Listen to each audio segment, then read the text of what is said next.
नमस्कार, बहुत स्वागत है आप सभी का। आप देख रहे हैं हकीकत क्या है। मैं हूं सौरभ शर्मा। हिंदुस्तान की सेना ने आज दुनिया को हिला डाला। हिंदुस्तान की आर्मी ने आज दुनिया को वो बताया जो 57 दिन तक सिर्फ एक राज था। भारत ने सिर्फ पाकिस्तान को नहीं हराया, भारत ने चीन और तुर्की दोनों को पाकिस्तान के साथ हराया। दरअसल चीन प्रॉक्सी वॉर लड़ रहा था। फौजी पाकिस्तान के थे लेकिन हथियार चीन के थे। ड्रोन तुर्की का था, ड्रोन उड़ाने वाले पायलट तुर्की के थे। चीन ने पाकिस्तान को एक लाइव लेबोरेटरी के तौर पर इस्तेमाल किया। चीन के इशारे पर ही पाकिस्तान पूरा युद्ध लड़ रहा था। डीजीएमओ लेवल तक की बातचीत पाकिस्तान चीन को लीक कर रहा था। चीन पाकिस्तान को बता रहा था कि भारत ने कहां कहां पर एयर डिफेंस सिस्टम लगा रखे हैं। चीन के कहने पर ही पाकिस्तान ने सीज फायर कहा और पाकिस्तान ने भारत के डीजीएमओ से बोला कि आप अपने हथियार पीछे कर लीजिए, अब गोला मत मारिएगा, हम युद्ध खत्म करना चाहते हैं। तो हथियार भी चीन के थे, दिमाग भी चीन का था। केवल दिखाने के लिए पाकिस्तान उन हथियारों का इस्तेमाल कर रहा था। लेकिन सिर्फ 4 दिन के अंदर हिंदुस्तान ने एक साथ 3 दुश्मनों को शिकस्त दी। अब जो लोग कहते हैं कि मोदी ने सीज फायर क्यों किया, भारत पीछे हट गया, वो सच नहीं बता रहे। मोदी ने पहले सीज फायर के लिए हां नहीं कहा। नरेंद्र मोदी के ऑर्डर पर इंडियन आर्म्ड फोर्सेस ने पाकिस्तान को हराया, चीन को भी अपनी ताकत दिखाई और तुर्की की भी सारी हेकड़ी निकाल दी। आज भारतीय सेना के एक एक खुलासे को बहुत गौर से सुनिए। आपको अपने प्रधानमंत्री के फैसले पर नाज होगा, अपनी सेना की वीरता पर गर्व होगा और आने वाले खतरे को भी आप भांप पाएंगे। One border, two adversaries. Pakistan one side, we had China, or 3 actually. Pakistan was the front face. China, Turkey also played a very important role. जो बात नरेंद्र मोदी ने नहीं बताई ऑपरेशन सिंदूर के 57 दिन बाद, वो बात भारतीय सेना ने कह डाली। मई के महीने में एक बॉर्डर पर 3 दुश्मनों से लड़ा भारत। बहुत बड़ा खुलासा हुआ है। खुलासा इंडियन आर्मी ने किया है, सब कुछ कैमरे पर आकर कहा है। खुलासा नंबर 1, मई के महीने में भारत एक दुश्मन से नहीं 3 दुश्मनों से लड़ा। मई में युद्ध सिर्फ भारत पाकिस्तान के बीच नहीं हुआ। मई में युद्ध भारत बनाम पाकिस्तान, चीन, तुर्की हुआ। One border, two adversaries. So we saw Pakistan one side, but adversaries were 2, and if I would say actually 4 or 3 actually. Pakistan was the front face.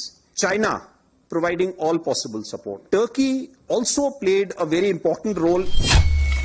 खुलासा नंबर 2, युद्ध में चीन डायरेक्ट इन्वॉल्व नहीं हुआ।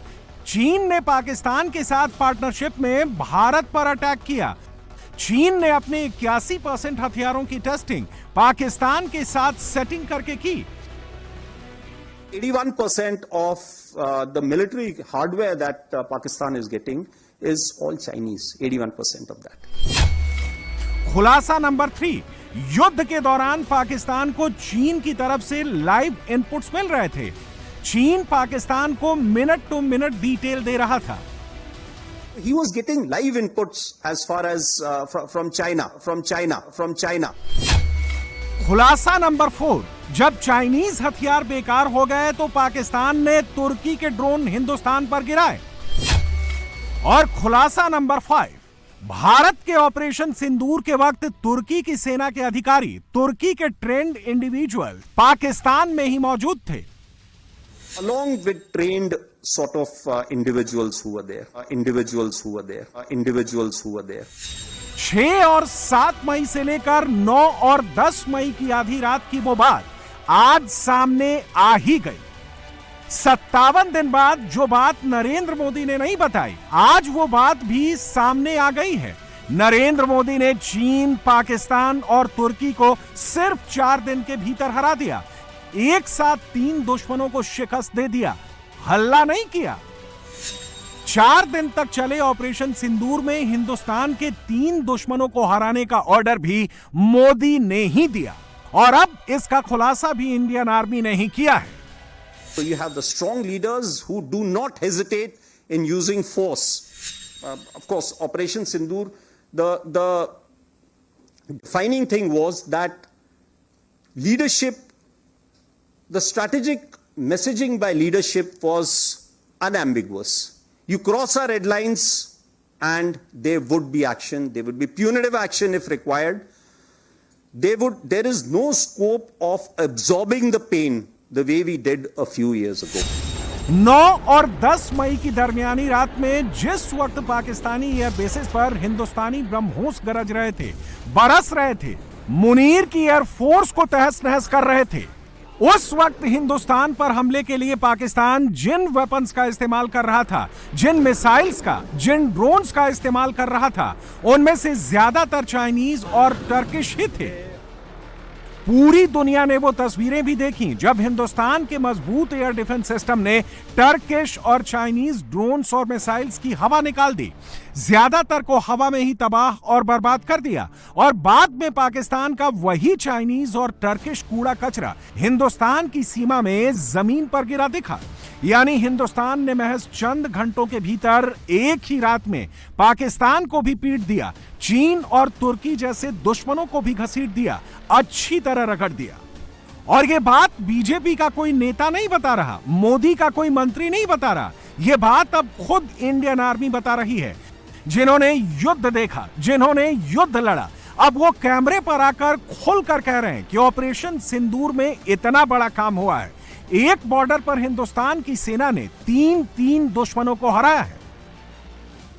One border, 2 adversaries. So we saw Pakistan one side, but adversaries were 2, and if I would say actually 4 or 3 actually. So Pakistan was the front face. We had China providing all possible support, and it's no surprise because if you were to look at statistics, in the last 5 years, 81% of the military hardware that Pakistan is getting is all Chinese, 81% of that. So it's no surprise. He would rather use the neighbor to cause pain than getting involved in the mud slinging match on the northern border. So that is what he's seen. Turkey also played a very important role in providing the type of support that was there. Bayraktar, of course, he's been giving from before. We saw numerous other drones also coming in, landing in the face of war, during the war, along with trained sort of individuals who were there. When the DGMO level talks were going on, Pakistan actually was mentioning that we know that your such and such important sort of vector is primed and it is ready for action. I would request you to perhaps, pull it back. So he was getting live inputs as far as from China. Operation Sindoor में पाकिस्तान, चीन और तुर्की जैसे देशों को हराकर हिंदुस्तान दुनिया का इकलौता ऐसा मुल्क बन गया है जिसने एक फ्रंट पर 3 दुश्मनों के पसीने छुड़ाए। मोदी दुनिया के इकलौते ऐसे लीडर बन गए हैं जिन्होंने एक फ्रंट पर चीन को भी हराया, चीन के प्रॉक्सी पाकिस्तान से भी सरेंडर कराया और तुर्की को भी सबक सिखाया। मोदी ने एक झटके में 3 दुश्मनों से सरेंडर कराया। लेकिन भारत में मोदी के सियासी दुश्मनों ने क्या फैलाया, राहुल ने क्या फैलाया? उन्होंने नरेंद्र सरेंडर वाला जाल बिछाया। ट्रंप के सीज फायर वाले बयान को आधार बनाकर कांग्रेस के इकोसिस्टम ने मोदी को डरपोक बताया। कांग्रेस के नेताओं ने भारत को पाकिस्तान जैसे देश के आगे कमजोर दिखाया।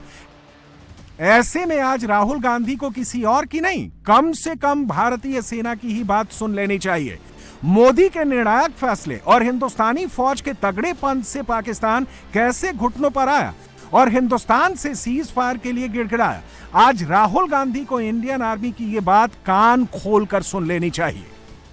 As far as Operation Sindoor was concerned, the planning and selection of targets was based on a lot of data that was collected,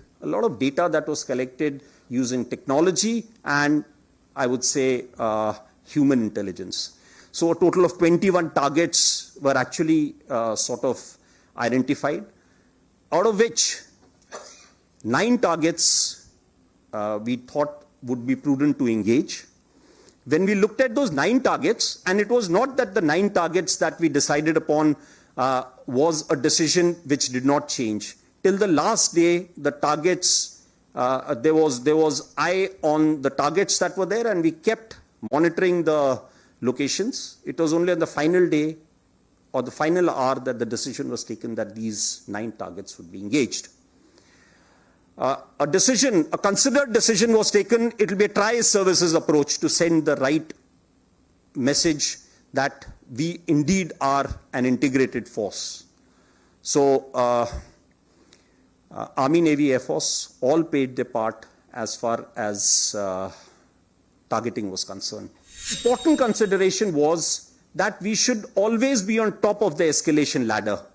When we reach our political military objective, we should try and put a stop to it.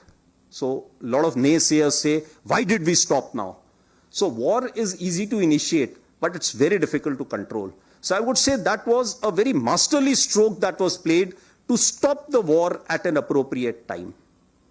And this time, when the target engagement started, how we controlled the escalation, it was only the terrorist targets that were engaged in the first phase and information warfare. A message was said that we have only engaged your militant targets, the terrorist targets, we would like to put an end to it. However, Pakistani side decided that no, they wanted to, come equal. They engaged our military targets. So in step 2 of the escalation, a very strong message was sent by engaging their military targets in a manner that on 10th of May, there was a message from the military operations, Pakistan, that they would want a ceasefire. Of course, we completed our mission and thereafter we agreed to a ceasefire. So the idea was to ensure that we end the conflict on top of the escalation ladder. And the reason why this particular thing happened, because there was a punch that was ready and they realized that hidden punch, in case that comes through, Pakistan would be in a very, very bad condition. So that was the reason why they asked for a ceasefire. सुन लिया आपने, भारतीय सेना ने clearly कह दिया है कि 10 मई को हिंदुस्तान का तगड़ा पंच रेडी था।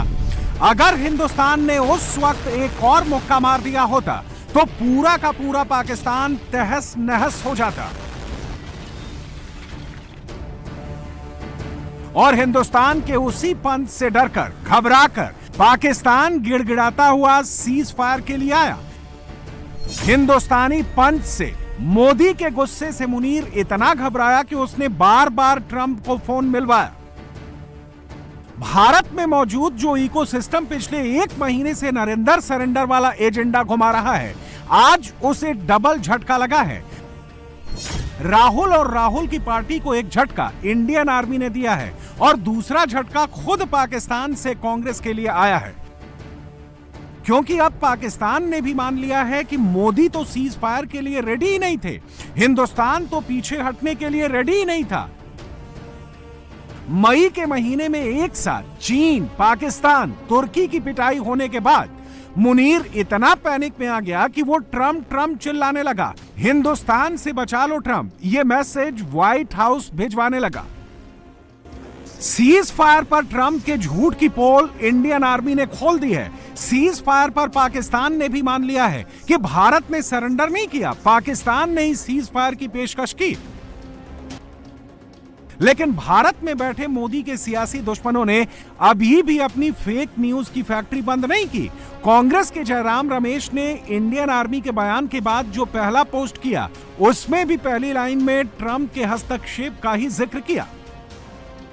कांग्रेस ने जो ट्रेंड चलाया, उसमें भी राहुल गांधी को यह कहकर क्रेडिट देना शुरू कर दिया कि राहुल ने पहले ही कहा था चीन पाकिस्तान के करीब जा रहा है। लेकिन इसमें नया क्या है?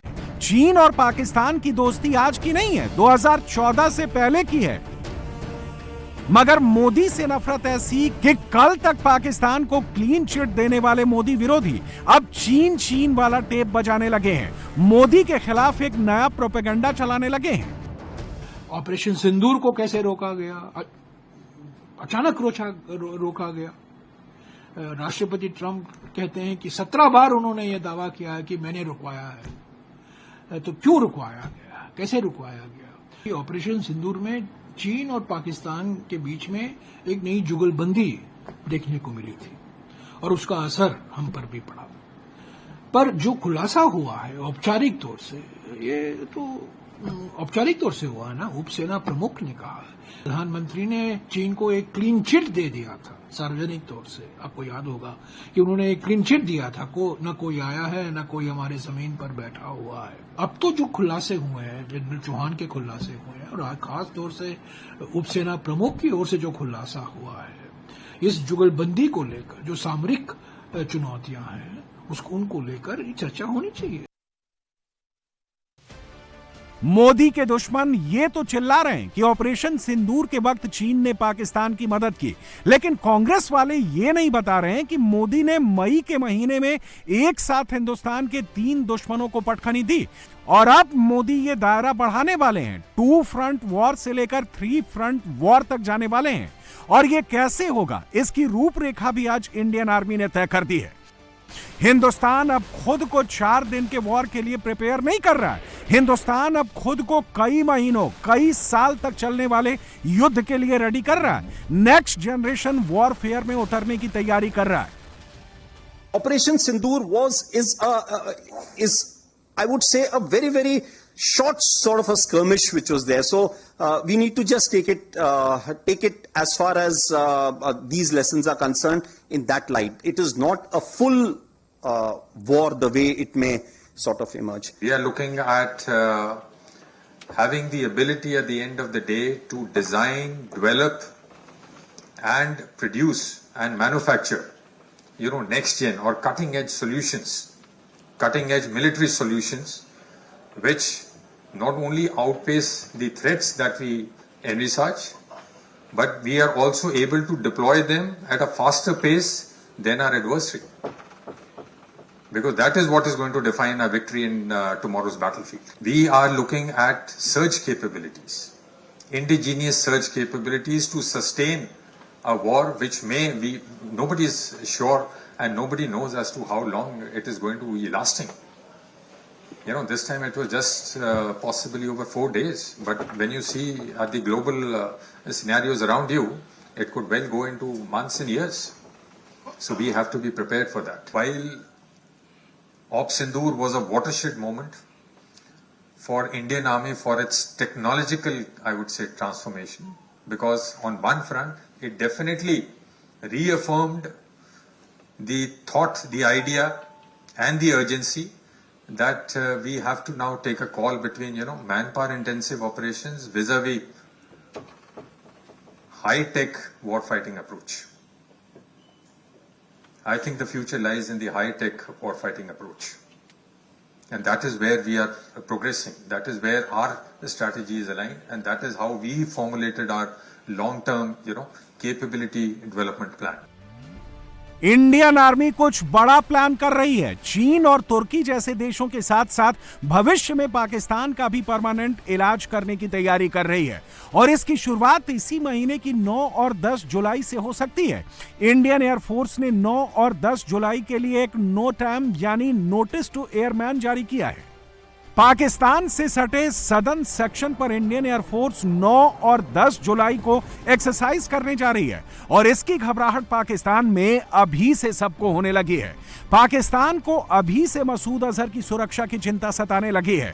पाकिस्तानी अभी से दुआ मांगने लगे हैं कि अमरनाथ यात्रा अच्छे से हो जाए, क्योंकि पाकिस्तानी आतंकियों ने अगर इस बार कुछ किया तो अंजाम बहुत बुरा होगा।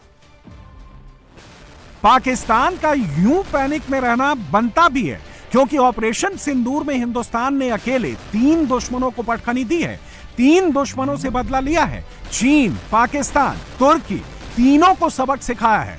और जब अगला युद्ध शुरू होगा तो सामने दुश्मन कोई भी हो, हिंदुस्तान चुन चुन कर मारेगा, टारगेट सेलेक्ट करेगा और दुश्मनों के खेमे में भयंकर तबाही मचाएगा।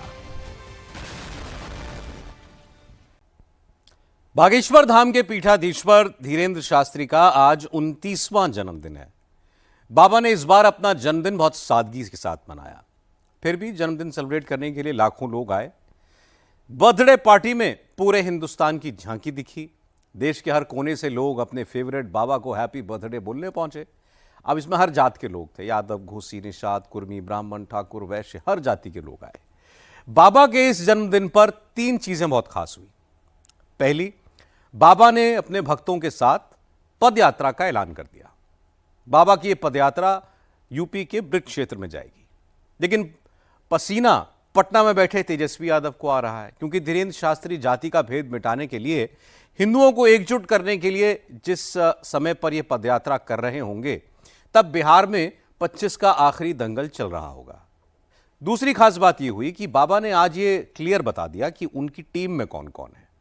और तीसरी खास बात, बाबा का अनोखा प्रण, जिसे सुनकर अखिलेश यादव, राहुल गांधी समेत तमाम नेताओं का मूड ऑफ हो गया होगा। क्या है धीरेन्द्र शास्त्री का नया प्रण?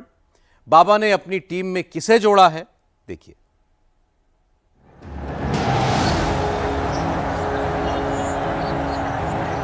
भैया, हम किसी पार्टी के प्रचारक नहीं हैं, हम हिंदुत्व के विचारक हैं।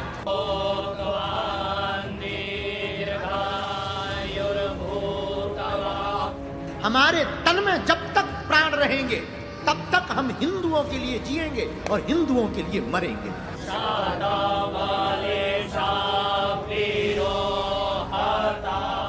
हम सबके हैं, सब हमारे हैं। जो राम का है वो हमारा है, जो हराम का है वो हमारा नहीं है।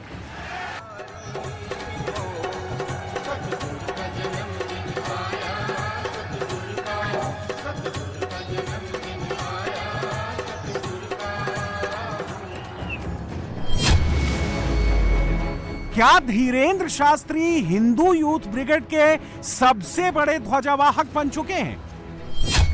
क्या Baba Hindu youth brigade Hindu vote के बीच सबसे स्ट्रॉन्ग ब्रिज बन गए हैं? क्या बाबा बागेश्वर के साथ पूरे देश का हिंदू सेंटिमेंट जुड़ चुका है? हमारा एक पुराना सूत्र है और हम उसी पे जीते हैं। जेब में भले ही फूटी कौड़ी ना हो, पर चाल तो सम्राटों जैसी चलनी चाहिए। बाबा बागेश्वर 29 साल के हो गए हैं। 29 साल की छोटी सी उम्र में बाबा की चर्चा धर्मों के मठ से लेकर सियासत के गलियारों तक होती है। उसकी वजह है बाबा का बेबाक अंदाज और करोड़ों फॉलोअर्स। ये लगातार 24 से ज्यादा घंटे हो चुके हैं, लेकिन बाबा के भक्तों की भीड़ खत्म होने का नाम नहीं ले रही है। ये तमाम भक्त जो हैं, ये तमाम भक्त बाबा का जन्मदिन मनाने इकट्ठा हुए। तकरीबन 20,000 से ज्यादा की पब्लिक इस वक्त आपको दिखाई देगी और चारों तरफ यही नजारा है। चाहे आप किसी भी हिस्से में देखेंगे, आपको इसी तरीके की भीड़ दिखाई देगी। बाबा बागेश्वर के बर्थडे सेलिब्रेशन में पूरे हिंदुस्तान की झांकी दिखी। देश के कोने कोने से लोग आए। मेरा गणेश्वरी नाम रावटे है। मैं छत्तीसगढ़ दुर्ग से हूँ। सदाम प्रसाद साहू, नरसिंहपुर जिला। मैं सविता दुबे हूँ, उत्तर प्रदेश के जौनपुर जिले से हूँ। मैं राजस्थान से, बिहार से आए हैं, बेगूसराय बिहार से आए हैं। मैं छत्तीसगढ़ से हूँ, अहमदाबाद से। यूपी। बजा किशोर कुमार, वेस्ट बंगाल। अंजू नाम है। अच्छा, हाँ जी, हम पंजाब से आए हैं। यकीन करना मुश्किल है कि जिस बाबा के भक्त पूरे देश में फैले हैं, वो धीरेन्द्र शास्त्री कुछ साल पहले तक खुले में दरबार लगाते थे, प्लास्टिक की कुर्सी पर बैठकर अर्जी सुनते थे, पर्चा निकालते थे। कहां हमारे जैसा साधारण व्यक्ति,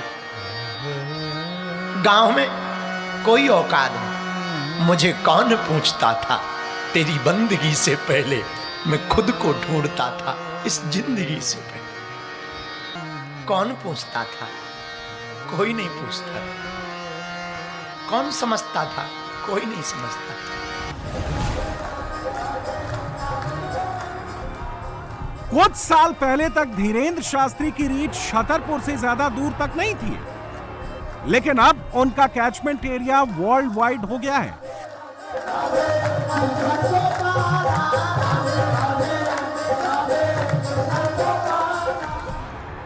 धीरेन्द्र शास्त्री कथा पढ़ने अब बिहार भी जाते हैं। महाराष्ट्र, हरियाणा, उत्तर प्रदेश, छत्तीसगढ़, राजस्थान, दिल्ली, झारखंड, गुजरात तक जाते हैं।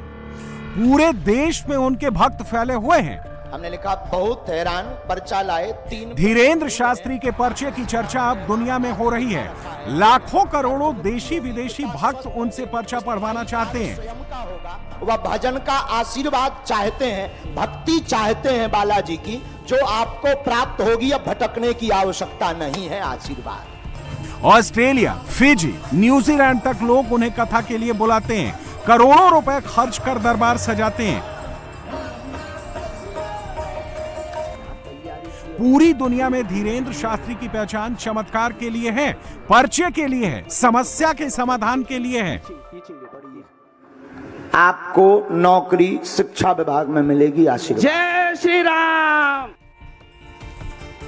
लेकिन हिंदुस्तान की सियासत में उनकी चर्चा चमत्कार से ज्यादा हिंदुत्व के लिए होती है, क्योंकि धीरेन्द्र शास्त्री जहां भी जाते हैं हिंदू राष्ट्र की अलग जगाते हैं, और यही बात उनके विरोधियों को पसंद नहीं आती। कुंभकर्ण के बाद अगर कोई सोया है तो हिंदू सोया है। अगर जागा हुआ होता हिंदू तो आज भारत हिंदू राष्ट्र नहीं होता। 1947 में जब देश का बंटवारा हुआ, पाकिस्तान बना, तो किस लिए बना? इसी बात में बना, मजहब के नाम पर बना कि दूसरे मजहब वालों ने कहा हमें अलग टुकड़ा चाहिए, और जिस दिन 1947 में मजहब के नाम पर उन्हें पाकिस्तान दे दिया गया था, उसी दिन भारत को हिंदू राष्ट्र घोषित कर देना चाहिए था। बिहार, महाराष्ट्र, उत्तर प्रदेश, राजस्थान, किसी भी स्टेट में धीरेन्द्र शास्त्री की कोई भी कथा सुन लीजिए, आपको हिंदू राष्ट्र की गूंज जरूर सुनाई देगी। किसी को कितना भी बुरा लगे, किसी को कितना भी चुभे, लेकिन बाबा बेबाकी से हिंदुत्व की बात जरूर करते हैं, और हिंदू यूथ को बाबा का यह अंदाज बहुत पसंद आता है। बाबा के इसी स्टाइल पर हिंदू यूथ ब्रिगेड उनके लिए तैयार हो जाती है। एक बात और हम आज अपने जन्मदिन पे कह दें, हमको किसी भी पार्टी का नाम आना जाए, हमारी ऑलरेडी बजरंगबली की पार्टी है, और जिन जिन पार्टियों में हिंदू हैं हम उन पार्टियों के हैं। सभी पार्टियों में हिंदू हैं, सभी पार्टियों में हिंदुत्व, क्योंकि हिंदुस्तान है, हमारी सब पार्टियां हैं। हम राजपीठ के नहीं हैं, हम व्यासपीठ के हैं। राजनीति एक व्यवस्था है, व्यास नीति देश की अवस्था है। राजनीति सिर्फ दिशा बताती है, पर व्यास नीति दशा और दिशा दोनों संभाल देती है। राजनीति सिर्फ एक सिपाही का काम कर सकती, पर व्यास नीति जज का काम कर सकती है। महाराष्ट्र, यूपी, बिहार, राजस्थान, दिल्ली, छत्तीसगढ़, मध्य प्रदेश, हरियाणा जैसे कई स्टेट में बाबा के साथ हिंदू यूथ का सेंटिमेंट जुड़ा हुआ है। बाबा की हिंदुत्व वाली इमेज के साथ करोड़ों यूथ कनेक्ट हैं। इसलिए किसी भी चुनावी राज्य में धीरेन्द्र शास्त्री की एंट्री होती है तो विरोधी बौखला जाते हैं। बाबा जितना हिंदुओं को एकजुट करते हैं, विरोधियों को लगता है कि उनके उतने ही वोट घटते हैं।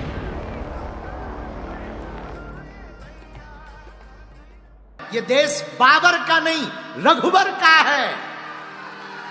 ये देश मेरे माई बाप, ये देश राम का है, ये देश कृष्ण का है, ये देश संतों का है, सुभाष चंद्र बोस का है। मेरे प्रियजनों, बिहार हमारा है, और हम जब तक जिएंगे तब तक आएंगे।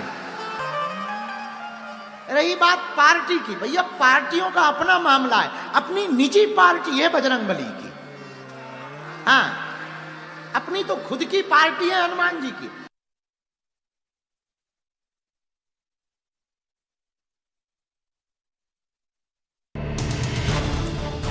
देश में हजारों कथावाचक हैं, कोई राम कथा सुनाता है, कोई भागवत, लेकिन इन कथावाचकों के बीच सबसे ज्यादा चर्चा धीरेन्द्र शास्त्री की होती है।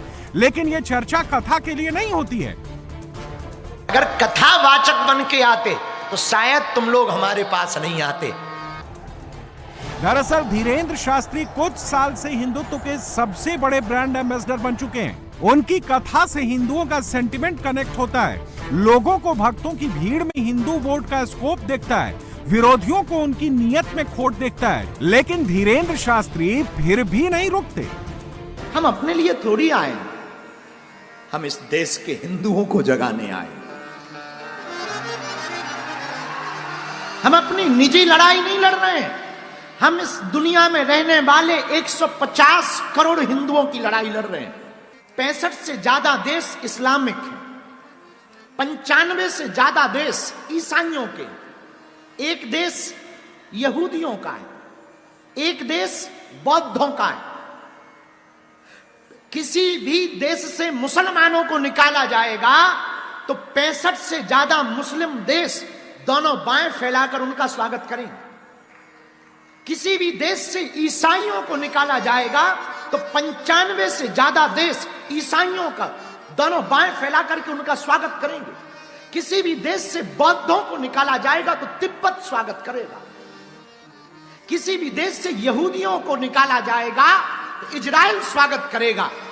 लेकिन भैया 150 करोड़ पूरी दुनिया में फिजी, सुरेनाम, पाकिस्तान, भारत, नेपाल, मॉरिशस, इन देशों में हिंदू रहते हैं। अगर इन देशों से हिंदुओं को निकाल दिया जाएगा तो हिंदू कहां जाएगा?